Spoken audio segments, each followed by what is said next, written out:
constitution mauritanienne idi wadde défaut et contradiction parce que constitution mauritanienne o reconnaissant Bambara o reconnaissant Hassania o jetti arabe o wadi dum langue nationale o jetti arabe o wadi dum langue officielle o jetti pulaar e wolof e sarfuli o hanni dum langue nationale jetti non constitution mauritanie o e hoore mum omo foti ƴewtede o révisé référendum parce que omo waɗi felade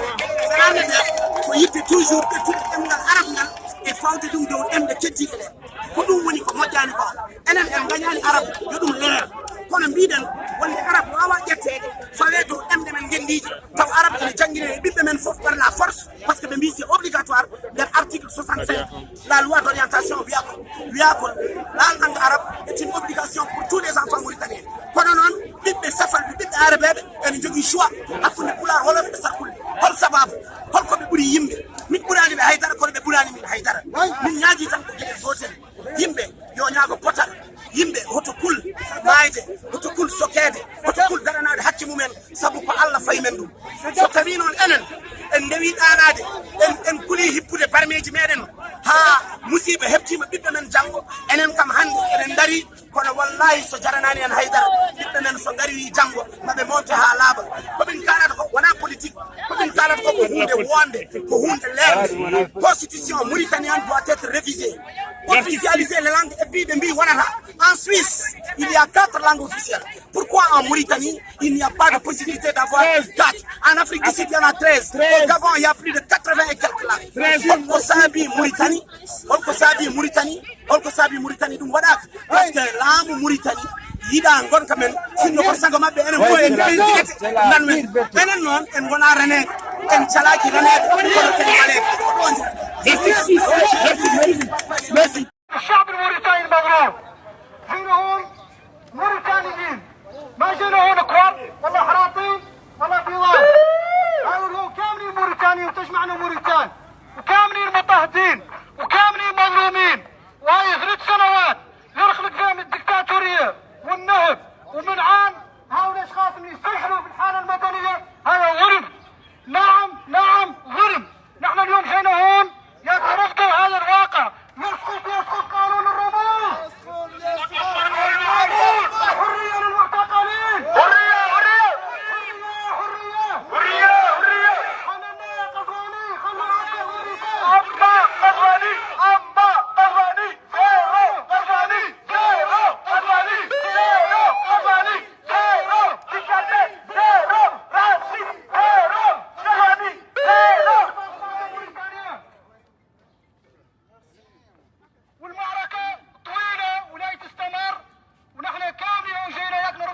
الشعب الموريتاني جاي ظروف مرتفعة علينا اسعار وجينا مالي ندوروا حق التصويت نحن ندوروا حق التصويت نحن ندوروا حق التصويت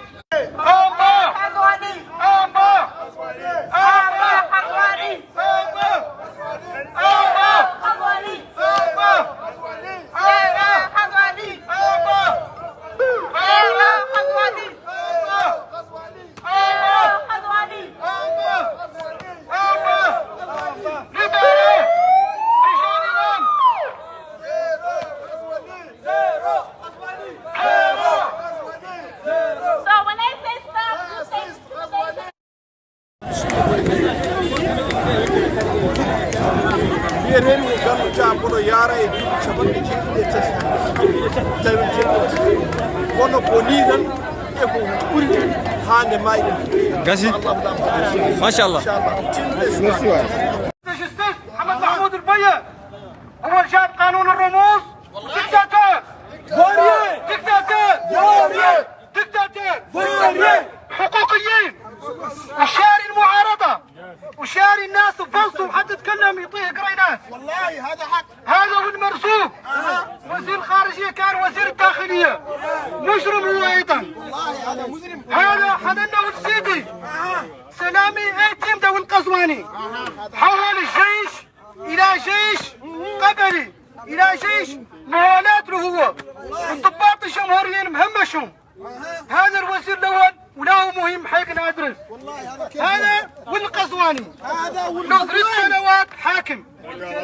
بقبضه من حديد. زاروا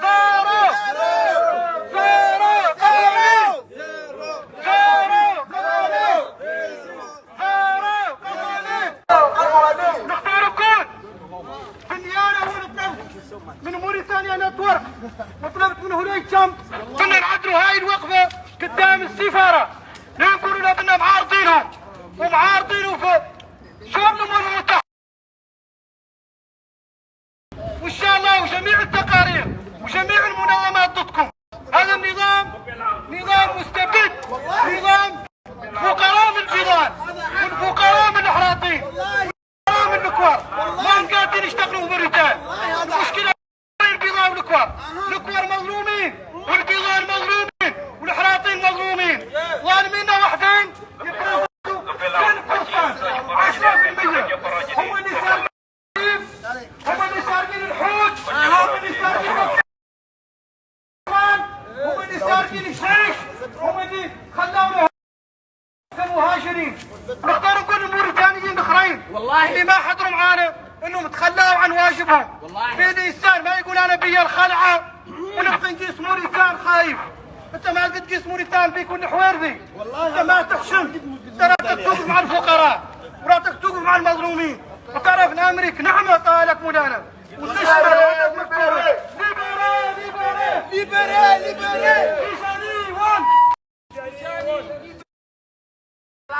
donc gaade mon c'est important. Sen bi soninke onon biye ko demgal, sen bi pular biye ko demgal, sen bi wolof biyon ko demgal. Soninke demgal, pular demgal, wolof demgal, lawdine demgal, lawdine soninke demgal, pular demgal, wolof demgal. Nous sommes tous contre la loi qui a été votée tout récemment par la minorité des députés qui ne représente absolument rien.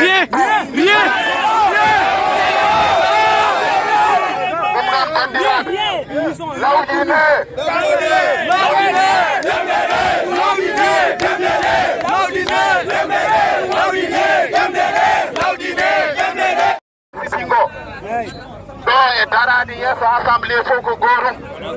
objectif o ko yo message o passe. Objectif o ko ñande lendinde nde ɓe pii ɓe jaggi ɓe lefti rewɓe ɓe cikkanno ken gartara hannde enen fof eɗen ɗo sabu gonɗinde ko gonɗen e majjum ko gonɗinde ɗemɗe ɗe yo janggine.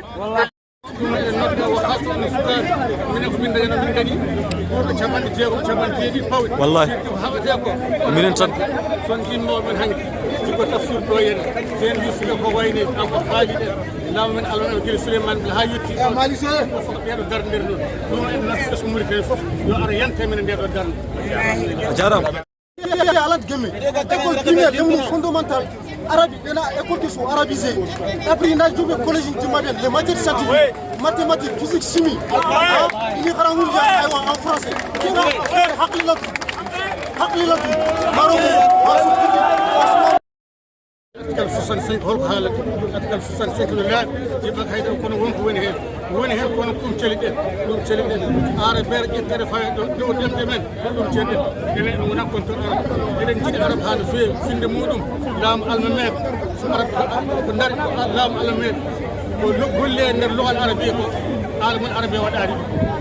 alhaji mahmoud ba ko darani al awwal école gi yidido dardima e sukabe be bandiraɓe wadde mi wiya funito bandiraɓe musidɓe tedduɓe hettiyankoɓe yeeɓiyankoɓe wonde adduno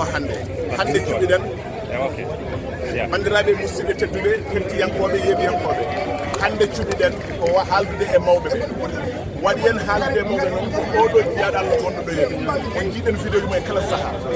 on tan ko almami juma on tan ko ɓe leydi ndi eɗen gandi kankone kala seppoji leydi mum heewi tawtorede oɗo mo woni mo jungo mum taƴano e nder sahaji ko wiyete ko woteji leydi meɗen Mauritanie hitande ujunaji ɗiɗi e sappo e jeenayyi kono haɗani kala seppoji baɗɗi ko fewte hakkillinam aadi omo ara tawtorede ɗum saabi ñalawma hannde o kadi o ari tawtorede no jiiɗa seppande ngo bon min ko Demba Sall mbiyete hay so mi joguino pousse pousse mbeɗa yaara ɗum komin garowo inchallah yewtude hujjam jonten donc bandiraɓe cenkoɓe golal media e calsalti muɗum eɗen ɗo yesso suudu sardeji leydi meɗen Mauritanie yesso ni galle hoorejo leydi ndi ko fewte seppo ganduɗa hoorema ko fewte lawɗingol janggue ɗemɓe gendiji ɓesguji ɗi puɗɗima arde ɗo e mbadi muɗumen koftidinde jeeyaɓe juɓɓude olan hani nottiɓe erango gonɗinɓe ko fewte wiyete ko ɗemɓe gendiji hani goto fo heɓde hakke mum e nder leydi meɗen ɗum saabi ɓesguji gaari hay machallah député Souzy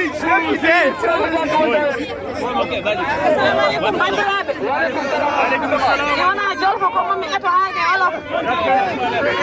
aɗa fuɗɗade olof min jiɗamo Souzy boy aɗa fuɗɗade olof o ko wiide bandiraɓe jolfuɓe soninkeji mbaɗe feere daro ɗon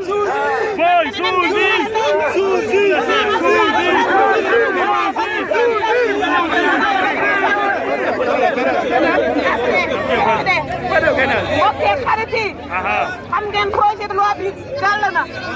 waaye balaa ñu koy valider président de la république moo ko war a valider mooy décret de promulgation mais ñun dañu wax ni accepté wuñu loi bi mu jàllee dindi supprimer ci dëkk bi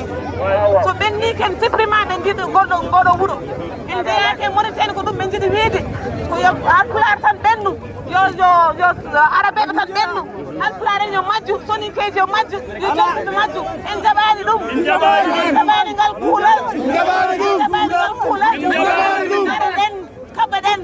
l'union fait la force sen daraki hay dara gasata won wonɓe nder WhatsApp uji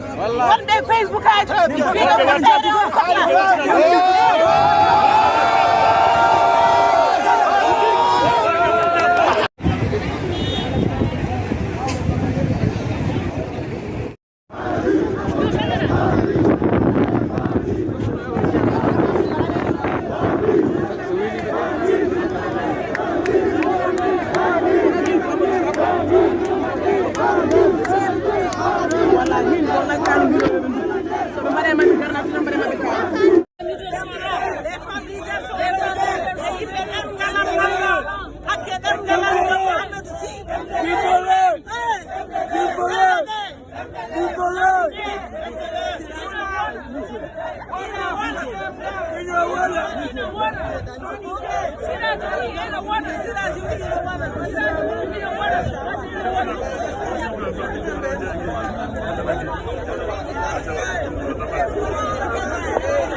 Đây nhá, ở đây là